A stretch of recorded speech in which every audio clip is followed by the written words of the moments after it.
All right. After much deliberation, we've come up with a new name for our Tasty Time segment called... I'm just going off what I hear at the house. Just throwing this out. Daddy snack? But you have to say it like that. All right, if you want, you say it like that. All right. Welcome to Daddy snack? Because that's all they say is Daddy snack? Is that what they say to you? It's all they say. Yeah. That's all I hear. Mommy snack? Daddy snack? All right. What's the snack? All right. Here we have the roasted seaweed snacks. Now, I've had these. Yeah. Right?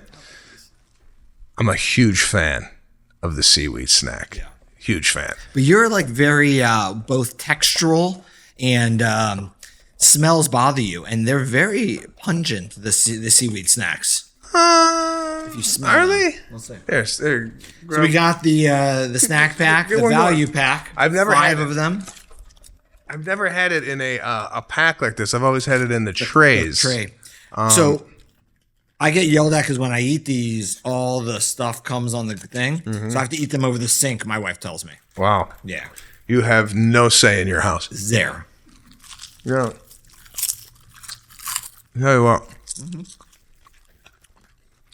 The problem I have with this is it just gets in your teeth a lot. So you might have a couple of seaweed strays in the teeth. But Go. for kids, though, nutritional value, what have you. Yeah, I think it's better than goldfish. Yeah, but this is like you got to have about 100. 38 of these strips just to even get nourishment. Don't get me wrong, I like these. My guess is this is what fish food tastes like. You know, when you sprinkle in an aquarium? Yeah. I like it though. No, this is good. This is good. I think it's a healthy option. Has a little salt. The texture of parchment paper. But you can eat this whole box and then you'd still want to stay. Yeah. You know, here's a side note. Might be too much information here. Gassy.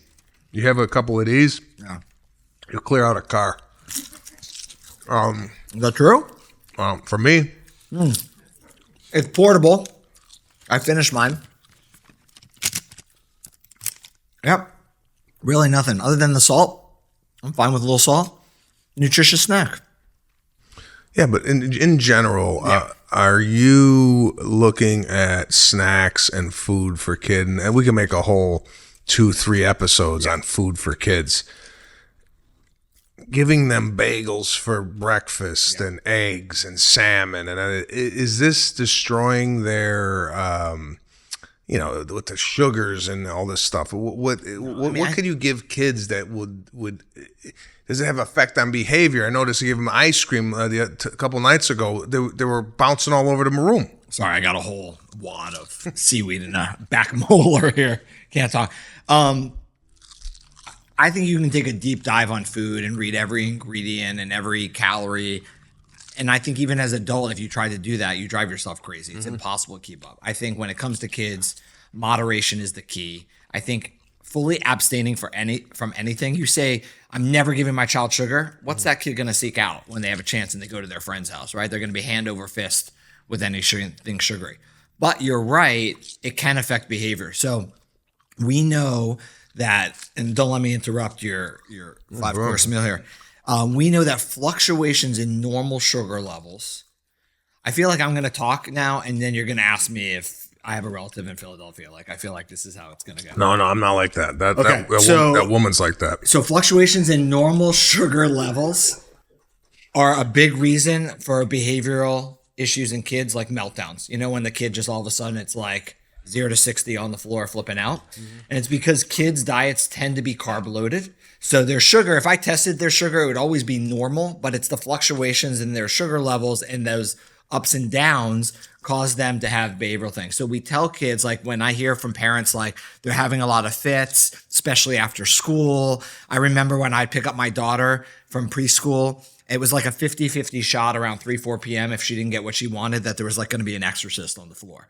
High protein snacks keep you euglycemic, so keep your sugar levels flat and help behavior. So we tell people first thing in the morning, don't just have the bagel and the cereal, hit them with something with protein, an egg, a piece of bacon, a yogurt. When you pick up your child from school, nobody eats well at school or drinks well. So hydration is important. Carry a high protein snack. I used to carry a little bag of deli meat or a cheese stick or a peanut butter cracker or a bag of nuts. That protein levels off your sugar and it helps the behavior later on. And that's why you see kids flip out on weekends because they're getting a lot of refined sugars, the birthday parties, the cake, the cookies. And then all of a sudden they get home with you. They had a great time at the party. Sugar bottoms out and they're a wreck. Did you hear any of that? Yeah, it was a lot. Over the crunching? It was a lot to take in. Yeah. But we must be starved. I'm fucking hungry, man. And I got to stop swearing. You do. That's another thing I got to stop. Literally, after episode 16, I can't play this in my office anymore because of you. Okay, that's not. What are we? We're all adults. But my mother actually called. She's like, "You're swearing a lot too much on Daddy versus Doctor." So, thank you, Mom. I really appreciate you monitoring my language. But you make a good point. Yeah. And I don't think a lot of parents know what you just said about, hey, give them a bagel, but also give them protein. Picking them up for school. I don't know. My kids get in the car, they're screaming for snack. Yeah, a bag of goldfish, the puffs. Yeah. Do a high protein snack. Like a cheese. Yeah, a cheese stick. Peanut butter is a great one. All right. Nuts, meat. Come on, you do charcuterie plates. Bring your kid a platter. All right, well, I'm going to start. And what's your take on eating in the car? Yeah, they all do it. But I don't understand. And we did it too. We literally just had breakfast. Mm-hmm. Within an hour, we're in the car going somewhere, and you're pulling out a 7-course meal. Mm-hmm. Every kid's that way. It's I think it's a generation thing because we didn't have that. No. You ate at a meal, and there was nothing in between. But maybe it was because we were just like bike riding around the neighborhood, and we just didn't have access. There's always food within 4 feet of them. I think you should see what we got in the car. It's like a pantry. Right. So it's like they get in the car. They're like, I think it's out of boredom. That also it's what you'll know this more than I would, and probably the rest of the room. What is it? Is it Pavlov's dog, where the dog hears the bell and he starts salivating? Uh-huh. Is that That was Pavlov? good. Yeah, that's impressive. Northern Illinois teaching me something. Same thing with the car. They get in the car. It's almost like, okay, this is what we do in the car. We have snack. Did you have it? You know when I knew I made it as a parent? When we could fly and we didn't have an extra bag of snacks that we took with us. Mm-hmm. Did you, when you were younger, not only did you have to have the breast milk or the formula, but then like we had a carry-on of just snacks. And I'd be like, why? We're at a place we can buy stuff just in case. What if they have what if we can't find what they like? So you'd have a bag of, but we can get the stuff on the, no, we always had it. Yeah. And when they were finally old enough where I'm like, oh my God, we don't have an extra carry-on of just crap. Mm-hmm. That right? You're still carrying. Oh yeah, stuff, no, right? we're carrying a carry-on full of everybody snacks. does that. Yeah. 5 out of 5 right here, bro. Yeah. This is something that not only the kids will enjoy, but the parents can enjoy as well. As you can see, we've down 2 each now, and 1 more left. Who's getting that? This seems like it could grow sea monkeys. Sprinkle it in the water. It's good. Anyways, very good. Lots of lollipops for these.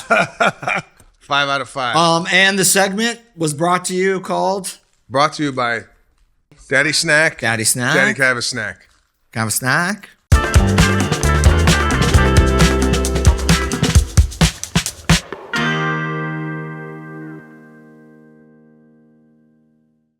The opinions expressed in this program are not intended as professional medical advice, as a diagnosis, as a treatment protocol, or as a substitute for professional medical advice from your physician. Please consider your own medical history and consult with your own physician for your specific healthcare and/or medical needs and about your concerns for yourself and your family.